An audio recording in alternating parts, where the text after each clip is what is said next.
Hey guys, what's up and welcome back to my channel. It's been like forever since I made a video, I know, but today I am going to be talking about my labor and delivery experience. Okay, so since it's like a very long story, I got it all written on my phone just in case I don't forget something.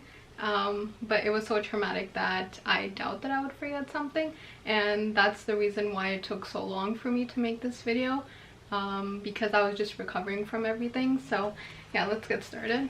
But just to like start off with everything, I was about like 40 weeks pregnant. And okay, so on April 17th, 7 in the morning, I got up to use the bathroom, and then when I came back and I sat on my bed, I felt that my water broke.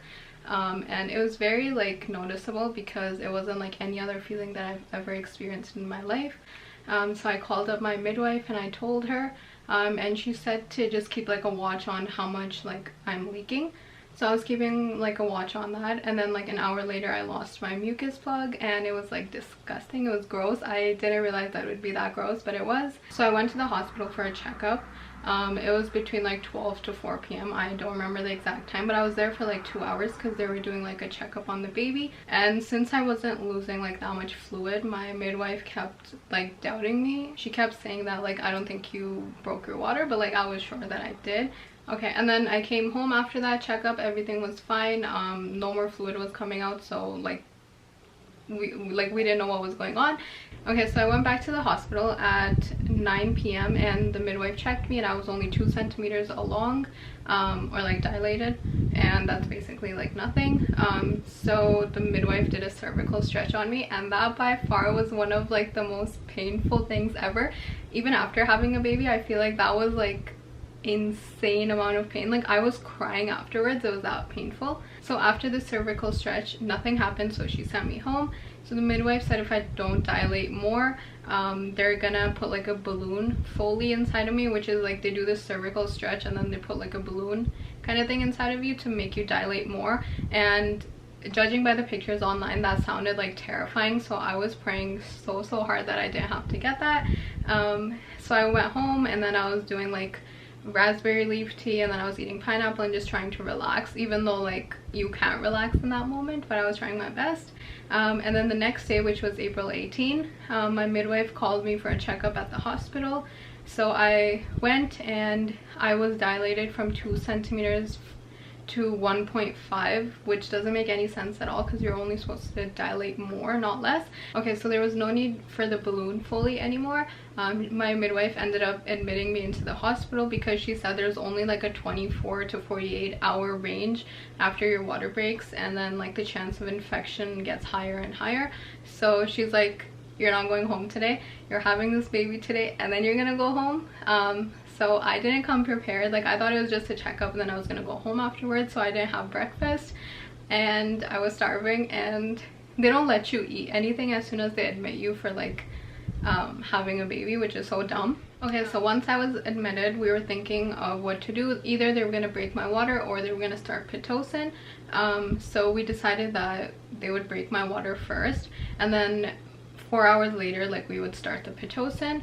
So they broke my water, and so much fluid was coming out. Like I didn't realize that like that's what water breaking means. Like so much just keeps like gushing out. So the original plan was that after they break my water, we're gonna wait 4 hours and then we're gonna get started on Pitocin.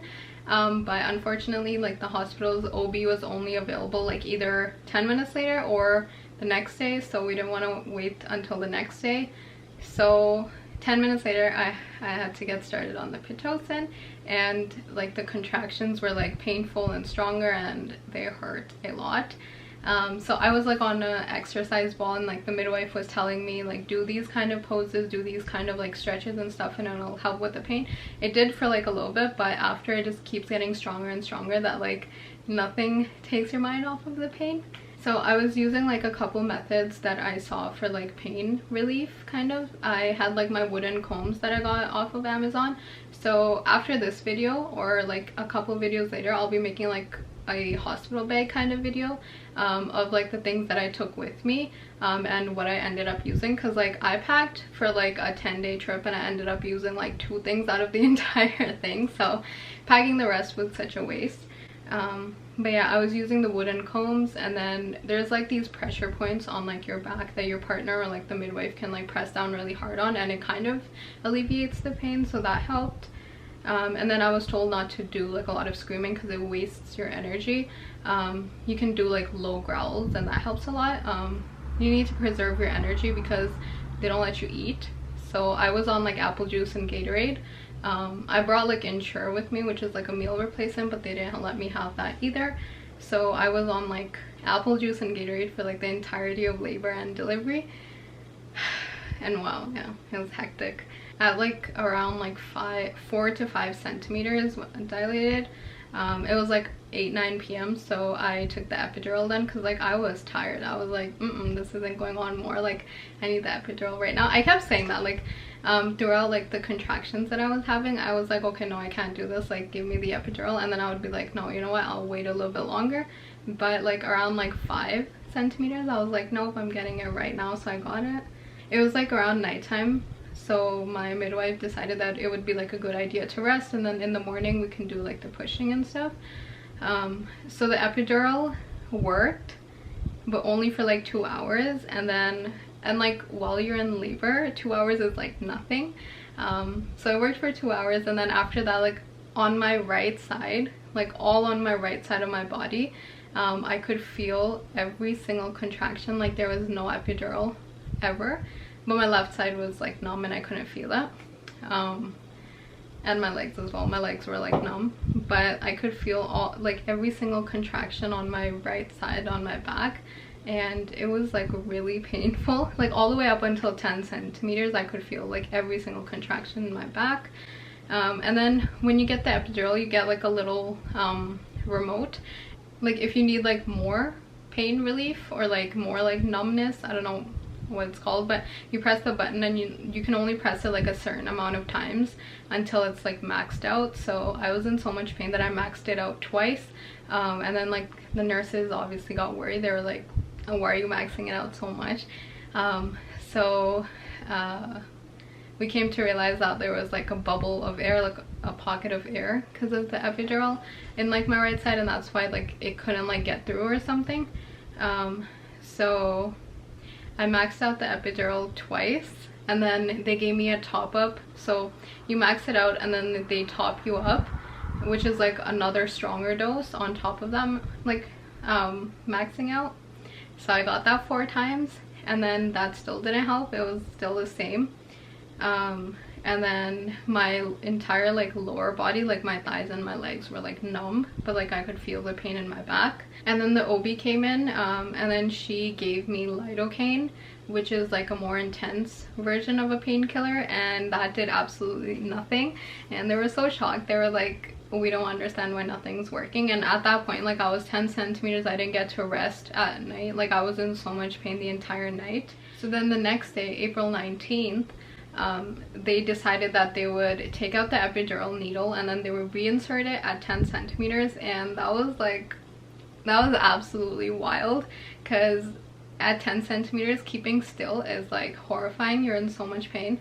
But I was like dead still. Like they were impressed by me. They were like, wow, you're holding still like really well. Usually people don't.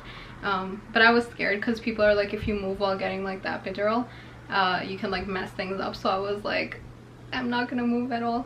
So at 10 centimeters they reinserted the epidural, and there was like literally no time to rest because my water had been like broken for so long. So they were like, okay, you need to like labor like right now.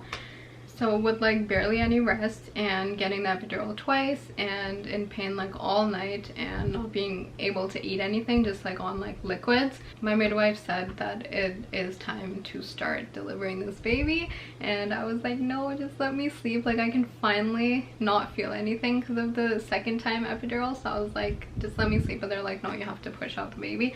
So I started laboring, and in about 6-minute tops I pushed out the baby, and I had 2nd-degree tears and I was hemorrhaging, but they like fixed all that up, and then they gave me stitches, and they do like the fundal massage, whereas like they push on your stomach so like all the blood comes out and like your uterus gets strong or something. I don't know like what it was for, but they did that. And then I wanted to like rest for a bit, but my midwife said that like I have to like start breastfeeding within the hour that my daughter was born, and that was I was just like, leave me alone.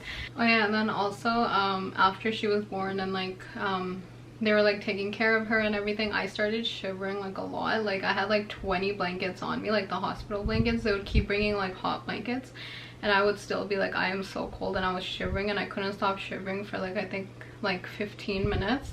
And my mom was looking at me and she was like, are you okay? Like it's not that cold. So all in all, my labor and delivery was a total of 51 hours.